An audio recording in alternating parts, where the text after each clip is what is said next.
తండ్రి నీ చేతికి నా ఆత్మను అప్పగిస్తున్నాను అని మనందరికీ ఒక మాదిరిని ఉంచిపోయాడు యేసుక్రీస్తు ప్రభువు వారు. క్రీస్తు మనల్ని ప్రేమించి మనల్ని పరిమళ సువాసనగా చేయడానికి ఆయన తన్ను తాను అప్పగించుకోలేను అని ఎఫెసీ 5:2 మనం చూస్తాం. అదేవిధంగా 1 పేతురు 4:19 కనుక చూస్తే సర్వ సృష్టికర్తకు మన ఆత్మలను మనము అప్పగించుకోవాలి అనే లేఖనాలు మనం చూస్తుంటాం.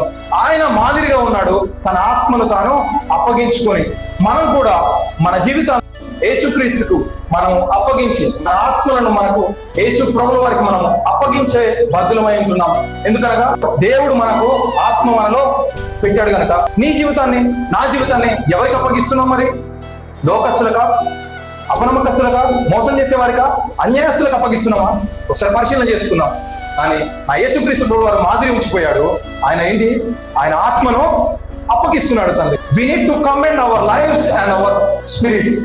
That is the ultimate goal. క్రైస్తవుని యొక్క అంతిమ లక్ష్యం ఏదై ఉండాలంటే మన ఆత్మలని తండ్రికి అప్పగించాలి. మన ఆత్మలని మనకు ప్రాణం పెట్టిన సృష్టికర్తకి అప్పగించాలని లేఖనాలు సెలవిస్తున్నాయి. హల్లెలూయా, హల్లెలూయా.